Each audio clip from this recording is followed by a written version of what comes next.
नमस्कार दोस्तों, शिव ज्योतिष कार्यालय में आप सभी का बहुत बहुत स्वागत है। तो व्रतों के कड़ी में सप्तवार के व्रत की कथा चल रही है इस समय।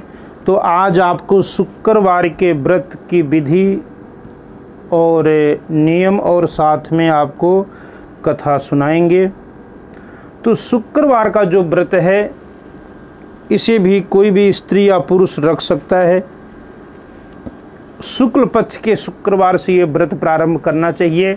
इस व्रत में खट्टा चीज़ों का निषेध है।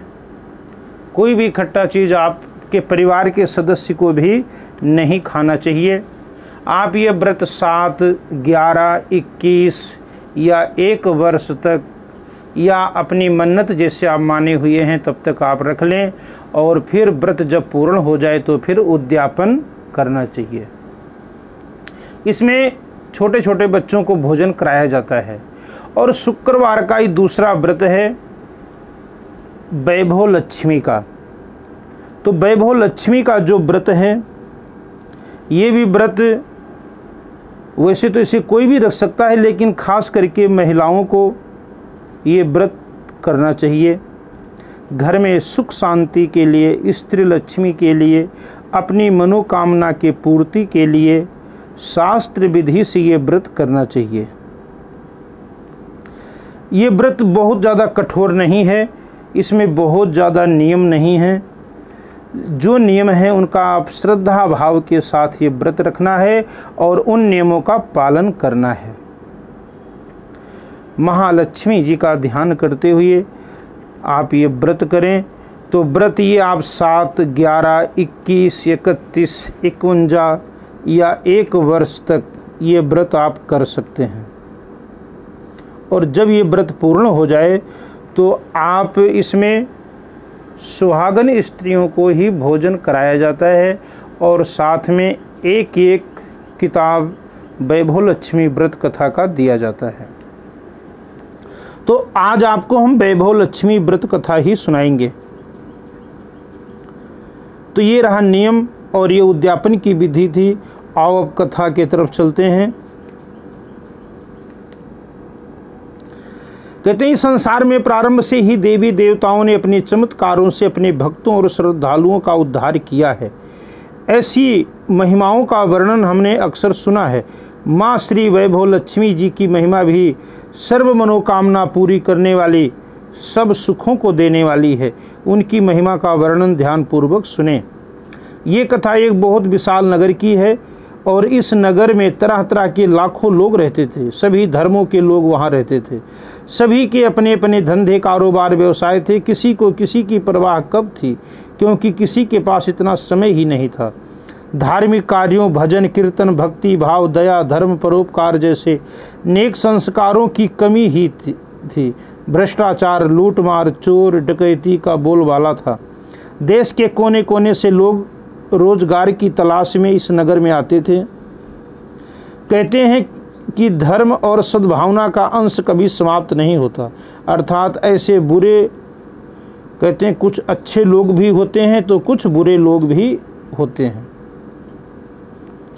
कहते हैं उन्हीं लोगों के बीच में विमला और उसके पति की गृहस्थी भी चल रही थी। वैसे देखा जाए तो इंसान की इच्छाओं की कोई सीमा नहीं होती है और उसके पास जितना धन आता जाता है उसकी इच्छाएं और बढ़ती जाती हैं। शुरू में वो चाहे सोचता है कि उसकी 2 समय की रोटी चल जाए, इसके लिए मंदिरों में जाते हैं, तीर्थ करते हैं, यात्रा करते हैं, भजन कीर्तन करते हैं। लेकिन जब धन इकट्ठा हो प्रारंभ हो जाता है आना तो फिर इच्छाएं बढ़ने लगती हैं। दूसरे शब्दों में उनकी लालसा बढ़ जाती है। किसी ने ठीक कहा है कि भूख की तो एक सीमा है जिसे रोटी में पूरा किया जा सकता है, परंतु जो इच्छा है इसकी कोई सीमा नहीं है। इस लालसा में बंधा इंसान ये भूल जाता है कि ये द्वार उसे मृत्यु की ओर ले जा रहा है। अर्थात मानव जीवन इतना बड़ा कहाँ है जिस पर हम भविष्य का इतना बड़ा बोझ लाद देते हैं। हम अपनी लालसा, काम, क्रोध, अहंकार में अंधे होकर प्रभु उस महाशक्ति को भी भूल जाते हैं जिसने हम सबको जन्म दिया है और ये सब संसार चलाया है, और यही सब कुछ कलयुग की निशानी है। पाप की परछाइयाँ लंबी और गहरी होनी शुरू हो जाती हैं, धर्म व्यापार बन जाता है, अधर्मी खूब फलते फूलते हैं। ऐसे ही सब कुछ बिमला की गृहस्थी से हुआ। पहले तो उनका एक छोटा सा अर्थात एक ही कमरा था, उसी में रसोई, उसी में सोना खाना पीना इत्यादि होता था। बिमला का पति घनश्याम यहाँ किसी आढ़ती के पास नौकर था। दोनों बहुत ईमानदार थे। बिमला तो बहुत ही धार्मिक प्रवृत्ति की संतोषी थी और उसका पति भी विवेकी और बुद्धिमान था। उनका गृहस्थ आश्रम बहुत अच्छा था। वो दोनों कभी किसी से उलझते नहीं थे, किसी से लड़ाई झगड़े नहीं करते थे, किसी को अपशब्द नहीं कहते थे। दयालुता और सदाचार उनके रोम रोम में बसी थी। बिमला नित्य मंदिर जाती थी। इसी तरह उनकी गृहस्थी खुशी खुशी चल रही थी। परंतु हम जानते ही हैं कि कर्म की गति न्यारी है, ईश्वर की लीला कौन जान पाया है। समय और मनुष्य का भाग्य उसको पल में राजा से रंक और रंक से राजा बना देता है। ऐसी सत्य कथाएं हमने अनेक सुनी है। ऐसा ही कुछ बिमला के पति घनश्याम से हुआ। वो शीघ्र से शीघ्र अमीर होना चाहता था और इसी लक्ष्य को लेकर वो गलत रास्ते पर चलने लगा। उसकी दोस्ती कुछ बुरी संगत के लोगों से हो गई। वो जुआ खेलने लगा, देखते देखते वो शराब भी पीने लगा। इन सब चीज़ों के लिए धन चाहिए था, परंतु वो इतना धन कहाँ से लाता। करते करते उसने बिमला की जेवर और घर का लगभग सारा सामान बेच दिया और करोड़पति के ख्वाब देखने वाला घनश्याम कंगाल हो गया और उसके करोड़पति बनने के सपने तो अस्त व्यस्त हुए और साथ साथ उसकी घर गृहस्थी भी बिखर गई। अति दरिद्रता से ग्रस्त होकर वो बिमला से मारपीट भी करने लगा। अब तक बिमला के परिवार पर संकट और परेशानियों के बादल पूरी तरह से छा चुके थे। वो अपने पति का व्यवहार देखकर और अपने घर के हालात देखकर बहुत दुखी थी और अंदर से ही अंदर टूट गई थी। वो हर समय उदास रहने लगी। वो अपना दुख किसी को जाकर बताती, लेकिन पिछले समय में वो जब कभी भी परेशान होती तो देवी माँ लक्ष्मी जी की आराधना करती। उनके घर में एक छोटा सा मंदिर था जहाँ माँ लक्ष्मी जी की मूर्ति रखी थी। बिमला बहुत ही सुशील और संस्कारी स्त्री थी। उसको पति के बर्ताव से बहुत दुख हुआ, किंतु वो सब कुछ सहन किए जा रही थी। कहते हैं हर रात के पीछे दिन होता है और हर दिन के पीछे रात आती है। इसी तरह सुख के पीछे दुख होता है और दुख के पीछे सुख। इसी बात को आधार मानकर और इस पर विश्वास रखकर बिमला श्रद्धा के साथ प्रभु भक्ति में लीन रहने लगी। उसका अपने प्रभु से विश्वास नहीं टूटा। एक दिन बिमला थक टूट कर माँ लक्ष्मी की मूर्ति के सामने बैठकर रो रही थी। माँ ने उसकी आंखों से टपकते आंसू देख लिए थे, उसके हृदय का दुख भी जान लिया था। बिमला रोई जा रही थी, साथ में वो अपनी माँ लक्ष्मी का पूजन भी कर रही थी। वो कह रही थी, माँ लक्ष्मी मुझे बचा लो, माँ मुझे बचा लो। देखो मेरी ओर, मेरे घर की क्या हालात हो रही है। क्या तुझे मुझ पर दया नहीं आती? मेरा पति बिगड़ चुका है। घर में लक्ष्मी जी आप बैठी हैं, परंतु आपका दूसरा स्वरूप जो इस संसार में माया का है वो इस घर में नहीं है। उसके बिना जीवन की गति नहीं चलती। माँ मुझे बचा लो, माँ मुझ अभागिनी को बचा लो, माँ मुझे शक्ति दो, माँ मुझे शक्ति दो, शक्ति दो माँ। लक्ष्मी मुझ पर कृपा करो, इस घर को बचा लो। अब आप ही मेरा अंतिम सहारा हैं। तुमने मुझे ना बचाया तो मैं आपके चरणों में ही जान दे दूंगी। अब तो यही मेरा अंतिम निर्णय है। ये कहती हुई वो माँ लक्ष्मी की मूर्ति के आगे गिर गई। तभी किसी ने उसके द्वार पर दस्तक दी। बिमला के अंदर ना जाने कहाँ से अनजानी शक्ति आ गई। वो माँ लक्ष्मी के चरणों से उठकर अपने द्वार खोलने चली गई और सोच रही थी, मुझ गरीब के घर इस समय कौन आया होगा। घर आए अतिथि का सत्कार करना चाहिए। ऐसे संस्कारों वाली बिमला ने खड़े होकर घर का द्वार खोला तो देखा सामने एक माँ जी खड़ी थीं। उम्र में वो कुछ बड़ी थीं। उनके चेहरे पर अलौकिक तेज अजीब सा था। उनकी आंखों में से मानो अमृत बह रहा हो। उनको देखते ही बिमला के मन में उद्धार शांति छा गई, क्योंकि उनके चेहरे से करुणा और प्यार छलक रहा था। उनको देखकर बिमला के रोम रोम में आनंद सा छा गया। बिमला ने माँ जी को आदर सहित भीतर आने को कहा और उन्हें बैठने के लिए आसन दिया। आसन ग्रहण करने के पश्चात माँ जी ने बिमला से पूछा, क्यों मुझे पहचाना नहीं? बिमला ने कुछ हिचकिचाहट के साथ कहा, माँ आपको देखते ही मुझे बहुत खुशी हो रही है। अपार शांति भी मिल रही है। ऐसा महसूस हो रहा है शायद मैं जिसे ढूंढ रही थी वो मुझे मिल गई हैं, पर मैं आपको पहचान नहीं सकी। माँ जी ने हंसकर और प्यार से कहा, क्यों मुझे भूल रही हो? हर शुक्रवार को लक्ष्मी जी के मंदिर में भजन कीर्तन होते हैं, तब मैं वहीं पर होती हूँ। वहाँ हम बार बार मिलते हैं। जब से पति ने गलत रास्ता अपनाया था, बिमला ने मंदिर जाना भी छोड़ दिया था। वो किसी से मिलती भी नहीं थी, यहाँ तक कि किसी से नज़र मिलाने में भी वो संकोच करती थी।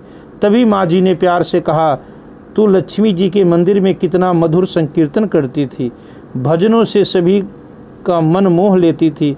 अब तू वहाँ दिखाई नहीं देती, तुम किस हालात में हो, इसे देखने के लिए मैं खुद चली आई। माँ जी के मुख से इतना प्रेम भरे शब्द सुनकर बिमला का हृदय गदगद हो उठा, क्योंकि जिस हाल में बिमला रह रही थी उस हाल में माँ जी के इतने करुणा भरे शब्द उसके लिए जैसे रोते बिलखते हुए बच्चे के लिए माँ की गोद के समान थे। बिमला की आंखों आंसुओं से भर गई। माँ जी के सम्मुख बैठकर वो बिलख बिलख कर रोने लगी। ये सब देखकर माँ जी ने बिमला की पीठ पर प्यार भरा हाथ फेर कर सांत्वना देते हुए कहा, बेटी, ये संसार तो सुख और दुख का संगम है। सुख और दुख तो धूप और छाँव के समान हैं। जैसे रात के पीछे दिन और दिन के पीछे रात आती है, वैसे ही हर सुख के पीछे दुख और दुख के पीछे सुख आता है। धैर्य से काम लो बेटी, बता तुझे क्या दुख है। इतनी बात सुनकर बिमला ने अपनी अवगति की पूर्ण कथा माँ जी को बता दी। बेटी, कर्म की गति न्यारी होती है। हर इंसान को अपने कर्मों का फल मिलता है, इसलिए तुम अधिक दुखी मत हो। अब तुम अपने बुरे कर्मों का फल भुगत चुकी हो, अब तुम्हारे अच्छे दिन आने वाले हैं। तू तो माँ लक्ष्मी की भक्तनी हो। माँ लक्ष्मी तो प्रेम और करुणा के अवतार हैं। यदि तुम अपने मन की शांति अथवा गृहस्थी चलाने के लिए लक्ष्मी जी को प्राप्त करना चाहती हो तो वैभव लक्ष्मी जी का व्रत करो। इस व्रत के करने से तुम्हारी हर मनोकामना पूरी हो जाएगी और तुम्हारे सब संकट दूर हो जाएंगे। वैभव लक्ष्मी का व्रत सुनकर बिमला के चेहरे पर चमक आ गई। उसने बड़ी उत्सुकता से पूछा, ये व्रत कैसे किया जाता है? ये मुझे समझाइए, मैं ये व्रत अवश्य करूँगी। माँ जी ने बताया, बेटी, ये व्रत बहुत सरल है। अगर इसे पूरे शास्त्रीय तरीके से पूर्ण विधि विधान से किया जाए तो माँ लक्ष्मी की अपार कृपा से घर में हर सुख संपत्ति और यश प्राप्त होता है। ऐसा कहकर माँ जी वैभव लक्ष्मी व्रत की विधि कहने लगी। बेटी, ये व्रत वैसे तो सीधा साधा है, किंतु कई लोग इसे गलत तरीके से करते हैं, अतः उसका पूर्ण फल नहीं पाते। कुछ लोगों का मानना है कि सोने की हल्दी और कुमकुम से पूजा करो, बस व्रत हो गया, पर ऐसा कुछ नहीं है। किसी भी व्रत का पूर्ण फल पाने के लिए उसे पूर्ण विधि विधान और शास्त्रीय ढंग से करना चाहिए। व्रत पूरे होने के बाद उसका उद्यापन भी शास्त्रीय विधि मुताबिक करना चाहिए, तभी ये वैभव लक्ष्मी का व्रत पूर्ण फल देता है। इस व्रत को शुक्रवार के दिन करना चाहिए। सुबह सबसे पहले स्नान करके स्वच्छ कपड़े पहनने चाहिए और सारा दिन जय माँ लक्ष्मी का जाप करते रहना चाहिए। किसी की बुराई, निंदा, चुगली आदि का परहेज रखना चाहिए। शाम को पूर्व दिशा में मुँह करके आसन पर बैठ जाओ। सामने पाटा रखकर उसके ऊपर साफ सुथरा वस्त्र बिछाकर उस पर चावल का छोटा सा ढेर करें। उस ढेर के ऊपर पानी से भरा तांबे अथवा चांदी का कलश रखकर उस पर एक कटोरी रखो। उस कटोरी में सोने का कोई गहना रखो। अगर घर में सोना ना हो तो कोई चांदी का गहना रखो, और अगर चांदी भी ना हो तो रोकड़ कोई रुपए रख दीजिए। तब घी का दीपक जलाकर धूप बत्ती भी जला लो। सिक्के की हल्दी, कुमकुम और गुलाब के फूलों से पूजन करें। एक पात्र में मिष्ठान या गुण रखें। माँ लक्ष्मी के कई रूप हैं और माँ लक्ष्मी को श्री यंत्र अति प्रिय है, अतः वैभव लक्ष्मी के पूजन में विधि विधान करते समय सर्वप्रथम सच्चे दिल से श्री यंत्र और लक्ष्मी जी की विविध स्वरूपों के दर्शन करो। इस पुस्तक के अगले पृष्ठों पर श्री यंत्र और लक्ष्मी जी के विधिवत स्वरूपों की असली छवि दी गई है। उसके बाद लक्ष्मी स्तवन की स्तुति करें और लक्ष्मी चालीसा का पाठ करें। तत्पश्चात घी, आटे और चीनी को भूनकर बनाया गया प्रसाद, जिसमें केले के टुकड़े भी हों, माँ लक्ष्मी की आरती करके उस प्रसाद को श्रद्धापूर्वक लोगों में बांट दें तथा प्रसाद बांटते समय भी जय माँ लक्ष्मी बोलते रहना चाहिए। इस व्रत को इस विधि अनुसार निरंतर 11, 21 या 51 शुक्रवार करना चाहिए। अगर आप में शक्ति है तो सारा दिन उपवास करना चाहिए। सूर्यास्त होने के पश्चात माँ की उपासना करके जब प्रसाद बांट ले तो आप भी भोजन ग्रहण कर सकते हैं। बाद में माँ के आगे पड़े चावल पंछियों को डाल दें तथा कलश का पानी तुलसी जी के क्यारी में डाल देना चाहिए। इस तरह शास्त्रीय विधि से व्रत करने पर उसका फल अवश्य मिलता है। इस व्रत के प्रभाव से सब प्रकार की विपत्ति दूर हो जाती है और आदमी मालामाल हो जाता है। संतान ना हो तो उसे संतान प्राप्ति होती है। भाग्यवती स्त्री का अखंड सौभाग्य अखंड रहता है। कुमारी लड़की को उसका मन भावना पति मिलता है। व्रत पूरा होने पर जितने शुक्रवार की मन्नत मांगी हो उसके पूरा होने पर व्रत का उद्यापन शास्त्रीय विधि अनुसार करना चाहिए। माँ जी ने कहा कि ये विधि मैं तुमसे बताती हूँ। आखिरी शुक्रवार को खीर अथवा नैवेद्य रखो। हर शुक्रवार की तरह पूजा विधि करनी चाहिए। पूजन करने के बाद नारियल फोड़ें। 7 छोटी कन्याओं को घर बुलाकर उन्हें कुमकुम का तिलक लगाकर प्रसाद दें। उन्हें उनका मन पसंद भोजन खिलाएं और उसके बाद उनसे वैभव लक्ष्मी व्रत की महिमा बताएं और वैभव लक्ष्मी व्रत की एक एक पुस्तक भी अवश्य बांटें। इस दिन और मित्र संबंधियों को भी अपनी श्रद्धा और समर्थानुसार वैभव लक्ष्मी व्रत की कथा पुस्तक अवश्य बांटनी चाहिए। इसके बाद धन लक्ष्मी स्वरूप वैभव लक्ष्मी स्वरूप माँ लक्ष्मी जी की छवि को प्रणाम करें। माँ लक्ष्मी जी का ये स्वरूप वैभव देने वाला है। प्रणाम करते समय मन ही मन भावुकता से माँ लक्ष्मी की प्रार्थना करते समय कहें, हे माँ लक्ष्मी, हे वैभव लक्ष्मी, मैंने सच्चे हृदय से आपका वैभव लक्ष्मी व्रत पूरा किया है। हे माँ, हमारी जो भी मनोकामना है उसे पूर्ण करना, शीघ्र अति शीघ्र पूरी करो। आप तो कल्याणकारी हैं, हम सब का कल्याण करो। हे माँ, आपकी महिमा अपरंपार है।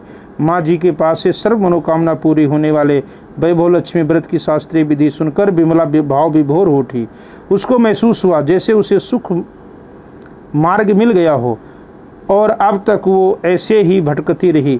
उसने आंखें बंद करके माँ वैभव लक्ष्मी का ध्यान किया और माँ जी द्वारा बताए गए शास्त्रीय विधि और पूर्ण नियमानुसार इस कल्याणकारी व्रत को 21 शुक्रवार करने का और पूरा होने पर इनका उद्यापन करने का संकल्प लिया। कहते हैं शीला ने संकल्प करके जैसे ही आंखें खोली तो उसने सामने किसी को ना पाया, अर्थात माँ जी ओझल हो गई थी और वो हैरान हो गई कि माँ जी कहाँ गई। तब वो समझ गई कि ये माँ जी और कोई नहीं, साक्षात लक्ष्मी माँ ही थी। विमला लक्ष्मी माँ की परम भक्तिनी थी, इसीलिए लक्ष्मी माँ अपनी इस सच्ची भक्तिनी को रास्ता दिखाने के लिए माँ जी का रूप धारण करके विमला के घर आई थी। भाग्यवश अगले दिन शुक्रवार ही था। प्रातः ही विमला नहा धोकर कपड़े पहनकर मन पूर्ण श्रद्धा से जय माँ लक्ष्मी का जाप करने लगी। सारा दिन उसने मन में कोई बुरा भाव नहीं लाया, किसी की बुराई निंदा चुगली नहीं की, अपना मन प्रसन्न रखा और प्रत्येक व्यक्ति से हंसते चेहरे से मिली। शाम होने पर विमला हाथ मुंह धोकर पूर्व दिशा की तरफ मुंह करके बैठ गई। अच्छे समय में घर में सोने की काफ़ी आभूषण जेवरात थे, लेकिन बुरे समय और पति की गलतियों के कारण सब कुछ बिक चुका था। अब तक इसके हाथ की एक अंगूठी ही बची थी। विमला ने उस अंगूठी को निकाला, उसे अच्छी तरह धोया और एक कटोरी में उसे रखा। सामने पाटे पर साफ सुथरा वस्त्र बिछाया और उस पर कुछ चावल रखे और उस पर अंगूठी वाली कटोरी रखी और उसके बाद माँ जी द्वारा बताए पूर्ण शास्त्रीय विधि अनुसार वंदन स्तवन पूजन किया। ये सब करने के बाद उसने थोड़ी शक्कर ली और उसे प्रसाद रखकर वैभव लक्ष्मी व्रत किया। उसके बाद उसने माँ लक्ष्मी जी की आरती की और माँ लक्ष्मी को प्रसाद का भोग लगाया। उसने स्वयं भी प्रसाद लिया। चावल उसने पंछियों को डाल दिए, पानी तुलसी में डाला और मुंदरी हाथ में ली। जब शाम को उसका पति घर आया तो उसने भी माँ लक्ष्मी जी का प्रसाद लिया। जैसे विमला ने पति को माँ का प्रसाद ग्रहण कराया, अचानक ही उसका व्यवहार में तब्दीली आ गई।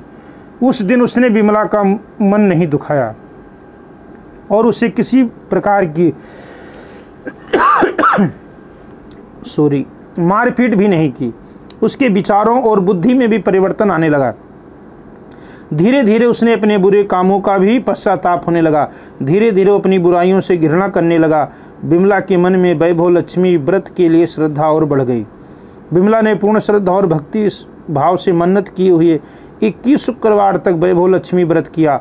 अंतिम शुक्रवार को उसने माँ जी द्वारा बताए उद्यापन विधि अनुसार 7 कन्याओं को घर बुलाया, उनके चरण धोए, उन्हें प्रसाद दिया और सभी को वैभव लक्ष्मी व्रत कथा की एक एक पुस्तक भी उपहार में दी। फिर माँ लक्ष्मी के धन लक्ष्मी स्वरूप की छवि को मन में बसाकर प्रार्थना करने लगी, हे माँ धन लक्ष्मी, मैंने आपका व्रत करने की मन्नत मांगी थी आज आपकी अपार कृपा से मैंने ये व्रत पूरा किया है। हे माँ, मेरी हर विपत्ति दूर करो, हम सब का अपनी कृपा से पूर्ण कल्याण करो। जो भी प्राणी आपका वैभव लक्ष्मी व्रत करे उसकी मनोकामना पूरी करो। जिसने संतान ना उसे संतान दो। भाग्यवती स्त्रियों का सौभाग्य अखंड रखो। कुमारी लड़कियों की मनोभावना पति दो। सबको सुखी रखना। हे माँ, आपकी महिमा अपरंपार है।